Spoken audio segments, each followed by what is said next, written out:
இப்போ சுத்திகரிப்பு காரியம் நடக்குது. 12 மாசம் ஒவ்வொரு நாளும் மணவாளனை சந்திப்பதற்கு நீங்கள் என்ன செய்ய வேண்டும்? சுத்திகரிப்புக்குள்ள போய்கிட்டே இருக்கணும். இந்த சுத்திகரிப்புக்குள்ள போகிறவங்களுக்கு அடுத்து நீங்கள் செய்ய வேண்டியது என்ன? வாசிங்க 13வது வசனம் வாசிங்க. 2:13 எஸ்தரின் புஸ்தகம். இப்படி ஜோடிக்கப்பட்ட பெண் ராஜாவினிடத்தில் பிரவேசித்தால் கன்னி மாடத்திலிருந்து தன்னோடு கூட ராஜ அரண்மனைக்கு போக அவன் தனக்கு வேண்டுமென்று கேட்பவை எல்லாம் அவளுக்கு கொடுக்கப்படும். நல்லா கவனிங்க. இப்படி போற பெண்கள் ராஜாவுக்கு அரண்மனைக்குள்ள போய், கன்னி மாடத்திலிருந்து அரண்மனைக்குள்ள போய் ராஜாவுக்கு மணவாட்டியா மாறணும்னு நினைக்கிற பெண்கள் என்ன கேட்டாலும் கிடைக்கும். அந்த வசனம் அப்படித்தானே சொல்லுது. அவள் வேண்டுமென்று கேட்பவை எல்லாம் அவளுக்கு. இந்த வசனத்தை கொஞ்சம் ஆழமா நீங்க தியானிக்கணும். நான் உங்களுக்கு சொல்றேன். அந்த வசனத்தை முடிஞ்சா எல்லாரும் திருப்பிக் கொள்ளுங்க. அதாவது ராஜாவுக்கு என்று சுத்திகரிக்கப்பட்டாச்சு. இப்போ ராஜாவுக்காக செலக்ட் பண்ணி சுத்திகரிப்பு ஆயிடுச்சு. இப்போ அரண்மனைக்கு போகிறதுக்கு ரெடி ஆயிடுச்சு. வருகையில போறதுக்கு ரெடி ஆயிடுச்சு. ஜோடிக்கப்பட்ட பெண் கன்னி மாடத்திலிருந்து, சபையிலிருந்து தன்னோடு கூட பரலோகத்துக்கு போக, அரண்மனைக்கு போக. இப்போ சபையிலிருந்து நம்ம எங்க போறோம்? பரலோகத்துக்கு போக போறோம். கன்னி மாடத்திலிருந்து எங்க போறோம்? ராஜாவுடைய அரண்மனைக்குள்ள போக போறாங்க. அப்படி போகும்போது அந்த பெண் தனக்கு என்ன வேண்டும் என்று கேட்டாலும் அவளுக்கு. இப்போ நல்லா கவனிங்க. அரண்மனைக்கு ராஜாவை பார்க்க போறவ என்ன கேட்பா? நான் கேட்கறது புரியுதா? இப்போ அரண்மனையிலேருந்து வீட்டுக்கு போறான்னு வச்சுக்கோங்க. அரண்மனையிலேருந்து வீட்டுக்கு போறானா தான் வீட்டுக்கு என்னென்னலாம், தனக்கு என்னெல்லாம் வேணுமோ எல்லாத்தையும் அவ என்ன செய்வா? கேட்பா. ஆனா இப்போ இவ எங்க இருந்து எங்க போறா? கன்னி மாடத்திலிருந்து ராஜ அரண்மனைக்கு போறா. ராஜாவை பார்க்க போறா. அப்ப ராஜாவை பார்க்கும் போது இவ கேட்டதெல்லாம் கொடுக்கப்படும். அப்ப இவ என்ன கேட்பா? ராஜாவை இம்ப்ரெஸ் பண்றதுக்கு, ராஜாவுக்கு பிடிக்கிறதுக்கு என்னென்ன வேணுமோ அவள் என்ன கேட்டாலும் கொடுக்கப்படும். இப்ப இவளுக்கு கொடுக்கறதுக்கான நோக்கம் என்னன்னா, நீ ராஜகுமாரத்தியா மாறணும், உனக்கு என்ன கேட்கறியோ நான் தரேன், ஆனா நீ ராஜாவுக்கு ராஜகுமாரத்தியா மாறிடணும். ஏன்னா வஸ்திக்கு பதிலாக உன்னை கொண்டு வரணும். இப்ப அவள் என்ன கேட்டாலும் கொடுக்கப்படும். இப்ப இந்த பெண் என்ன பண்ணுவா? பொதுவா சாதாரணமா அந்த பெண் என்ன பண்ணுவா? ராஜாவுக்கு என்ன பெர்ஃப்யூம் பிடிக்கும் அதை போடு, ராஜாவுக்கு என்ன கலர் ட்ரெஸ் பிடிக்கும் அதை போடு, இப்போ அடுத்து ராஜாவுக்கு என்ன மாதிரி நகை பிடிக்கும் அதை போடு, ராஜாவுக்கு எப்படி முடிவாரனா பிடிக்கும் அந்த மாதிரி வாரு, அதுக்கான கிளிப்பு கொடு, அந்த மாதிரி பின்னு போடு, ராஜாவுக்கு என்ன மாதிரி செருப்பு போட்டா பிடிக்கும் அந்த மாதிரி கலர்ல செருப்பு போடு, அடுத்து ராஜாவுக்கு என்ன கையில கொண்டு போனா சாப்பிடுவாரு அந்த மாதிரி. இவ கேட்கறது எல்லாம் எதுக்காக இருக்கும்? ராஜாவை இம்ப்ரெஸ் பண்ணி ராஜகுமாரத்தியா மாறுறதுக்கு, அவ்வளவுதான். ஏன்னா இப்ப போறது அரண்மனைக்கு. ஆனால் இந்த வசனத்தை வாசிங்க, 15வது வசனம். ஆனா எஸ்தர் என்ன பண்றாங்கன்னு பாருங்க. இது எல்லா பெண்களும் செஞ்சது. இவ்வளவு நேரம் நான் சொன்னது, எஸ்தர் முறை வந்த போது நல்ல கவனிங்களேன், ஸ்திரீகளை காவல் பண்ணுகிற ஏகா நியமித்த காரியமே அல்லாமல் அவ வேற ஒன்றையும் கேட்கவில்லை. ஏன்? இப்போ எஸ்தருக்கும் மற்ற பெண்களுக்கும் என்ன வித்தியாசம்? எஸ்தர் மட்டும் ராஜகுமாரத்தியா மாறிட்டாங்க, மற்ற பெண்கள் மாறல. என்ன டிஃபரன்ஸ் அப்படின்னு கேட்டீங்கன்னா, இந்த அத்தனை பெண்களுக்கும் ராஜாவுக்கு என்ன பிடிக்கும்னு தெரியாது. ராஜாவுக்கு என்ன பிடிக்கும்னு தெரியாது. எஸ்தருக்கும் தெரியாது, யாருக்கும் தெரியாது. இந்த பெண்கள்லாம் என்ன பண்றாங்க? நல்ல எண்ணம், எப்படியாவது ராஜகுமாரத்தியா மாறிடணும், ராஜாவுக்கு பிடிச்ச மாதிரி ஆகணும். அதனால ராஜாவை இம்ப்ரெஸ் பண்றதுக்கு அவங்க என்னென்னலாம் யோசிச்சு செய்யறாங்களோ, யோசிச்சு தான் செய்வாங்க, சும்மா செய்ய மாட்டாங்க, யோசிச்சு எல்லாம் செய்யறாங்க. ஆனால் எஸ்தர் என்ன பண்ணாங்க? யோசிக்கவே இல்லை. அந்த ஏகா கிட்ட போய் ராஜாவுக்கு என்ன பிடிக்கும்னு கேட்குறாங்க. ஏன்னா இவங்க அத்தனை பேருக்கும் ராஜாவுக்கு என்ன பிடிக்கும் தெரியாது, ஏகாவுக்கு ராஜாவுக்கு என்ன பிடிக்கும்னு தெரியும். ஏன்னா அவன் தான் ராஜாவுக்கு ராஜகுமார்த்தியை ஏற்பாடு பண்றவன், ரெடி பண்ணி ராஜகுமார்த்தியை மாத்தினவன், அவன் தான் வஸ்தியை மாத்தினவன். இப்போ போய் ஏகாட்ட ராஜாவுக்கு ராஜகுமாரத்திக்கு என்னென்னலாம் பிடிக்கும் அதை மட்டும் எனக்கு கொடு. இந்த இடத்துல தான் நீங்க புரிஞ்சுக்கணும், இயேசு கிறிஸ்துவுக்கு ராஜகுமார்த்தியா கற்புள்ள கன்னிகையா நீங்க மாறணும்னா இந்த 2 காரியம் இங்க இருக்கு. நிறைய பேர் என்ன சொல்றாங்கன்னா, என் நாமத்தினாலே எதை கேட்டாலும் அதை நான் உனக்கு தருவேன். இந்த நாமத்துல கிடைக்கிற அத்தாரிட்டியை ராங்கா யூஸ் பண்ற ஒரு குரூப். இவங்க என்ன பண்றாங்க? இப்பவும் சொல்றேன், ஒரு குரூப் தங்களுக்குன்னு வாங்கிக்குது, ஆண்டவர் எதை கேட்டாலும் கொடுப்பார். நம்ம ஆண்டவர் கிருபை உள்ளவர், நம்ம ஆண்டவர் ஐஸ்வர்ய சம்பந்தர். நம்முடைய ஆண்டவர் நம்மை ராஜாவாக்கும்படி ஐஸ்வர்யனாக்கும்படி தருத்திரனானார்.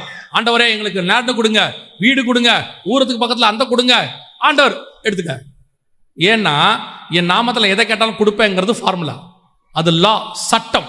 கர்த்தர் சொன்னது கொடுத்துருவார். இப்போ ஒரு இளையகுமாரன் போய் அப்பா கிட்ட கேட்குறான், அப்பா தகப்பனே, அவன் மட்டும்தான் பாருங்க, மூத்த குமாரன் அப்படி பேச மாட்டான், இளையகுமாரன் மட்டும்தான் அப்படி பேசுவான். தகப்பனே எனக்கு சொத்தை பிரித்து கொடுங்க அம்மா. அப்பா பிரித்து கொடுத்தாரா இல்லையா? அப்பா அட்வைஸ் பண்ணாரா அவனுக்கு ஏதாவது? ஒரு அட்வைஸ் பண்ண மாட்டார், ஒரு அட்வைஸ் கூட பண்ணவே இல்லை அப்பா. இப்போ பாருங்க, உங்ககிட்ட பையன் வந்து கேட்டா நீங்க ஒரு 50 ரூபா கேட்டா 50 கேள்வி கேட்பீங்களா மாட்டீங்களா? எதுக்கு, ஏன், எவ்வளோ எவ்வளோ மிச்சம் வரும் கேட்பீங்களா மாட்டீங்களா? கன்ஃபார்மாக கேட்போம். அதில் ஒரு பெரிய கொடுமை என்னன்னா, இந்த இளையகுமாரன் போய் கேட்டோன்னே அப்பா என்ன பண்ணிடுவார்? எல்லாத்தையும் பிரித்து கொடுத்துருவார், சொத்தை கொடுத்துருவார். அவருக்கு நல்லா தெரியும் அவன் அதை அழிக்க போகிறான், அவனோட கேரக்டர் அவனுக்கு தெரியும். ஆனாலும் தகப்பனேன்ற வார்த்தையை சொன்ன உடனே அந்த நாமத்துக்கு என்ன அதிகாரம் உண்டோ அதன்படி எல்லாத்தையும் கொடுத்துட்டார். அதன் அடிப்படையில் தான் நீங்கள் எதை கேட்டாலும் கத்தரிப்ப தராரு. ஆனால் இது எல்லாம் ராஜாவுக்கு பிரியமானு கேட்டீங்கன்னா இல்லை. நீங்க வாங்கறதெல்லாம் ராஜாவுக்கு பிரியமா இல்ல, ஆனா கேட்கறது இயேசுவின் நாமத்தினால. அது பரலோகத்தினுடைய கிங்டம் சட்டம். இயேசுவின் நாமத்துல கேட்டா கிடைக்கும், கொடுத்துரு.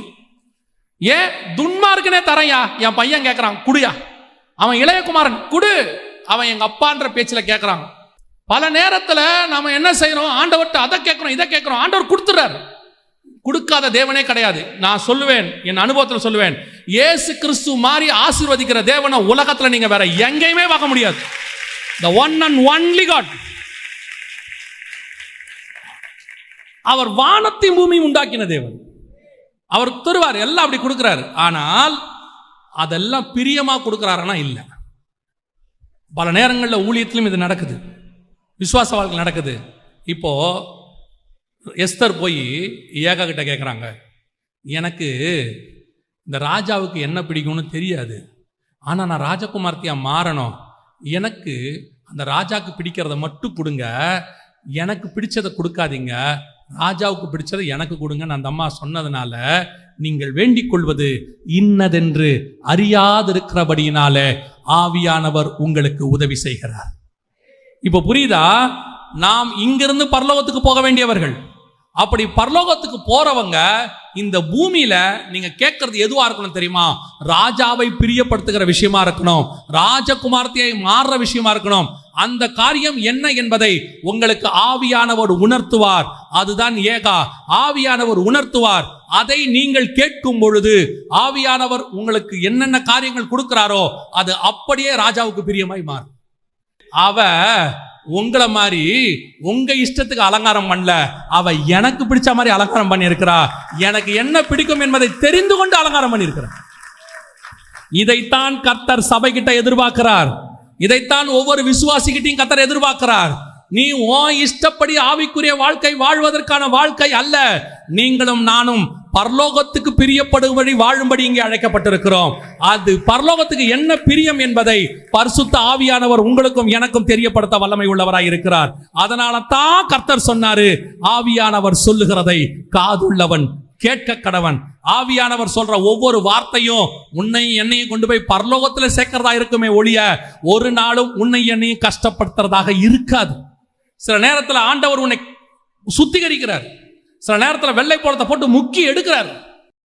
எஸ்தர் நினைச்சிருப்பாங்க, சே இவ்வளோ கஷ்டம் எதுக்கு, எனக்கு இவ்வளோ கசப்பான சுத்திகரிப்புல 6 மாசம் என்ன உட்கார வைக்கிறாரு ஏகா. இந்த ஏகாக்கு மனசாட்சியே இல்லையா? போட்டு எல்லாரையும் மாதிரி என்னையும் சுத்திகரிக்கு இப்படி கஷ்டப்புல உட்கார வைக்கிறாரே. ஆண்டவர் சொல்வார், ஏகா நினைப்பார், இல்லையே எஸ்தர் நீ ராஜகுமார்த்தியா மாறணும். இப்போ ஒரு கேள்வி இது எஸ்தருக்கு வரும், சரி என்ன ராஜகுமார்த்தியா தான் மாத்துறீங்க, இவ்வளோ கஷ்டப்பட்டு ராஜகுமார்த்தியாகி நான் என்ன பண்ண போறேன்? இவ்வளோ கஷ்டப்பட்டு நான் என்ன பண்ண போறேன்? ஒரு நாள் வரும் எஸ்தர், நீ ராஜகுமார்த்தி ஆனா மட்டும்தான் உன் மூலமாக நான் ஒரு பெரிய கூட்டத்தை காப்பாற்ற வேண்டியிருக்கு. அந்த கூட்டத்தை காப்பாற்றுவதற்கு தான் நீ இன்று ராஜகுமார்த்தியை மாற்றப்பட்டாள். நீ உனக்காக ராஜகுமார்த்தியை மாற்றப்படல, ராஜாவுக்காக மாற்றப்பட்டால். எதுக்காக தெரியுமா? நீ ராஜகுமார்த்தியா மாறினாதான் ராஜாவுக்குரிய ஒரு ஜனம் இருக்குது, அந்த ஜனம் பாதுகாக்கப்படும். எதுக்கு கர்த்தர் இவ்வளவு கஷ்டப்பட்டு சாட்சியோட உங்களை கொண்டு உட்கார வைக்கணும்? எதுக்கு இவ்வளவு உபத்திரவத்து மத்தியில கொண்டு வரணும் தெரியுமா? உன்னை மட்டும் கொண்டு போய் பரலோகத்துல உட்கார வைக்கிறதுக்கு அல்ல, உன் மூலமாக கர்த்தர் இன்னும் ஒரு பெரிய கூட்டத்தை காப்பாற்ற வேண்டி இருக்கிறது. உன் மூலமாக ஒரு பெரிய அறுவடை செய்யப்பட வேண்டி இருக்கிறது. ஒரு சகோதரி வந்து இவ்விதமா என்கிட்ட சொன்னாங்க, கணவர் பயங்கரமா கஷ்டம், வேதனைப்படுத்துறாரு. பிள்ளைகள் வந்து 2 பிள்ளைகள் இருக்கு, இந்த அம்மா தான் கஷ்டப்பட்டு வளர்க்குறாங்க. கணவர் வேதனைப்படுத்துறாரு, விட்டு போயிட்டாரு, அவங்க அம்மா வீட்டுக்கு அமுச்சு விட்டார். இந்த அம்மா கேட்டாங்க, எதுக்காக பிரதர் ஆண்டவர் என்னை இவ்வளோ கஷ்டப்படுத்தணும், நான் என்ன செய்யணும்? அப்போ அவங்களுக்கு ஒரு பதில் ஆண்டவர் கொடுக்க வச்சார் சில வருஷங்களுக்கு முன்பாக. சிஸ்டர், நீங்கள் கடந்து போகிற பாதை எதுவுமே வீணானதல்ல, இதுக்கு பின்னாடி ஏதோ ஒரு தேவ திட்டம் இருக்கும், உங்களை பயன்படுத்துறதுக்கு தான் கர்த்தர் இப்படி நடத்துறாரு. அப்போ அவங்களுக்கு அது புரியலை. ஆனாலும் அந்த வார்த்தையை அவங்க ஏற்றுக்கிட்டாங்க, அந்த உபத்திரவத்தில் உண்மையாக இருந்தாங்க. இன்னைக்கு அவங்க என்ன பண்ணுறாங்க தெரியுமா? இந்த மாதிரி உபத்திரவத்தின் மத்தியில் போகிற எத்தனையோ பெண்களை கவுன்சிலிங் பண்ணி சூசைட்ல இருந்து காப்பாற்றி கர்த்தருக்குள்ள கொண்டு வந்து நிறுத்தி இருக்கிறாங்க. அந்த ஒரு ஸ்திரீ தன்னை அர்ப்பணித்ததின் நிமித்தம் இன்னைக்கு கிட்டத்தட்ட ஒரு 50 பேர்கிட்ட காப்பாற்றப்பட்டிருப்பாங்களானால், உங்கள் ஒவ்வொருத்தரின் மூலமாகவும் ராஜகுமாரத்திகள் மூலமாகவும் ஆயிரக்கணக்கானவர்களை கர்த்தர் காப்பாற்ற வல்லமை உள்ளவராய் இருக்கிறார். நீ ஏன் இத்தனை நாள் சுத்திகரிக்கப்பட்டீங்க? ஏன் இவ்வளவு கஷ்டப்பட்டீங்க ராஜகுமாரத்தி ஆகிறதுக்கு? ஒருவேளை இந்த தாட் உங்களுக்கு வரும், இவ்வளோ கஷ்டப்பட்டு நான் ஏன் பரலோகத்துக்கு போனோம், இவ்வளோ கஷ்டப்பட்டு நான் ஏன் ராஜகுமாரத்தி ஆகணும்? ஆண்டவர் சொல்றாரு, நீ ஆகிறது உனக்காக மட்டும் அல்ல, ஆண்டவர் உன் மூலமாக ஒரு பெரிய திட்டம் பின்னாடி இருக்குது. உன்னை ராஜகுமாரத்தியை மாற்றுவதற்கு கர்த்தருக்கு வேறொரு திட்டம் இருக்கு. உன்னை நடத்துகிறதுக்கு நீ ஏன் இப்படி கடந்து வர கஷ்டப்பட்டு வரீங்கன்னா, கர்த்தருக்கு உங்க மேல ஒரு பெரிய திட்டம் இருக்கிறது. இந்த திருச்சபையின் மூலமாக, உங்கள் மூலமாக இன்னும் ஒரு பெரிய கூட்டம் காப்பாற்றப்பட வேண்டி இருக்கிறது. அந்த கூட்டத்தை காப்பாற்றி அந்த ஜனங்களை கொண்டு வந்து தேவ சமூகத்தில் உட்கார வைக்கிறதுக்கு தான் கர்த்தர் உங்களை நடத்தி கொண்டு இருக்கிறார். நீ போகிற எந்த பாதையும் வீண் அல்ல, நீ சிந்துகிற ஒரு சொட்டு கண்ணீர் கூட வீண் அல்ல, நீ பட்ட பாடுகளில் ஒரு நாள் கூட வீண் அல்ல. அத்தனையும் தேவனுடைய திட்டத்தின்படிதான் நடந்து கொண்டிருக்கிறது. அவருக்கு தெரியாமல் ஒன்றும் நடக்கவே இல்லை. ஒருவேளை நான் தப்பு பண்ணேன், சில பிரச்சனைகளை போனேன், நான் தவறா நடந்தேன், அதனால எனக்கு இந்த உபத்திரம் வந்ததுன்னு நீங்க சொன்னாலும், கர்த்தர் கொடுக்கிற உங்களுக்கு வாக்கு தத்தம் உன்னை திருத்தி மாத்தி அதையே சரி பண்ணி மீண்டும் அதே இடத்துக்கு கொண்டு வருவதற்கு கர்த்தர் வல்லமை உள்ள தேவனாய் இருக்கிறார். ஏன்னா அவர் சர்வ வல்லமை உள்ள தகப்பன். என்னதான் பசங்க தப்பு பண்ணாலும் அடிச்சாவது திருத்தியாவது திருப்பி கொண்டு வந்து அதே ஆசீர்வாதத்தில் வைக்கணும்னு விரும்பினாதான் அவன் தகப்பன். பாருங்க, ஒரு தகப்பன் செஞ்சதை நான் சொல்லிட்டு ஜோம் பண்ணி முடிச்சிடுறேன். 3 பசங்க அந்த தகப்பனுக்கு. ஒரு பையன் நல்லா படிச்சு அமெரிக்காவில் இருக்கிறான், இன்னொரு பையன் டாக்டருக்கு படிச்சு இங்க இருக்கிறான், 3வது பையனுக்கு படிப்பு வரல. அவனுக்கு வரல, ஆனா நல்ல பையன், படிப்பு வரல. அப்பாவுக்கு துணையா அப்பாவும் டாக்டர், இன்னொரு பையனும் டாக்டர், இன்னொரு பையன் வெளிநாட்டில் இருக்கான். இந்த பையன் அந்த ஹாஸ்பிட்டல்ல அப்பாவுக்கு உதவியா அசிஸ்டன்ட் மாதிரி கிளீனிங் பண்றது, அப்பா கூட பேக் தூக்கிட்டு வருது, எல்லாம் செஞ்சுட்டு இருந்தான். அந்த அப்பா மரிக்கும் தருவாய் வந்தது. வரும்போது அந்த சொத்தை 3 பகுதியா எழுதுறாரு. எழுதும் போது அந்த முதல் பையன் சொல்லிட்டான், நான் அமெரிக்காவில் செட்டில் ஆயிட்டேன், எனக்கு சொத்தெல்லாம் வேண்டாம், அந்த 2 பசங்களுக்கே பிரிச்சு கொடுத்துருங்க, எனக்கு வேணான்ட்டான். அவன் நல்ல பையன் பாருங்க. இந்த 2 பசங்களுக்கு பாகு பிரிக்கும் போது 3 பங்கா பிரிச்சு 2 பங்கை அந்த படிக்காத பையன் கையில கொடுத்தாரு, 1 பங்கை அந்த படிச்ச பையில கொடுத்தாரு. அவர் என்ன சொல்லி கொடுத்தாருன்னா, சென்னையில் நடந்துச்சு. அவர் என்ன சொல்லி கொடுத்தாருன்னா, டே நீ படிச்சுட்ட, நல்லா வந்துட்ட, பாவம் அவனுக்கு படிப்பு இயற்கையாவே வரல, ஆனா நல்ல பையன், அவனுக்கு அவன் இவ்வளவு நாள் தான் கஷ்டப்பட்டான்டா, 2 பிள்ளைங்க இருக்குது, அவனுக்கு 2 மடங்கா கொடுத்தா அவன் நல்லா இருப்பான்டானோன்னு அந்த மூத்த பையனை ஒத்துக்கிட்டான். அவனுக்கு 2 பங்கு கொடுத்தாங்க. யோசித்து பாருங்க, அது வரைக்கும் அவன் படிப்பு வரல, அவமானப்படுத்தப்பட்டான். அதே அப்பா அவனை எத்தனை தடவை திட்டி இருக்கிறாரு. ஒரு நாள் வந்தது, அவன் பட்ட அத்தனை பாடுகளையும் ஒரே நாளில் அந்த பத்திரத்தில் எழுதி மாத்தி 2 மடங்கு ஆசீர்வதித்து அவனை வேறு வழிக்கு கர்த்தர் கொண்டு வந்துட்டான். அந்த தேவன் தான் உன்னைக்கும் செய்யறாரு. நீங்க ஒருவேளை நீங்கள் செஞ்ச தப்புனால கூட இப்படி நடந்திருக்கலாம். உங்களுக்கே தோணும், ஆமா ஒரு காலத்துல செய்யக்கூடாத செஞ்சுட்டேன், பண்ணக்கூடாத தப்ப பண்ணிட்டேன், 10 வருஷத்துக்கு முன்னாடி இதெல்லாம் நடந்துருச்சு, இப்ப ஏசப்பா என்னை மன்னிப்பாரா? நான் சொல்லுகிறேன், நான் ஏன்னா அந்த மாதிரி தப்ப நிறைய பண்ண வேண்டாம்.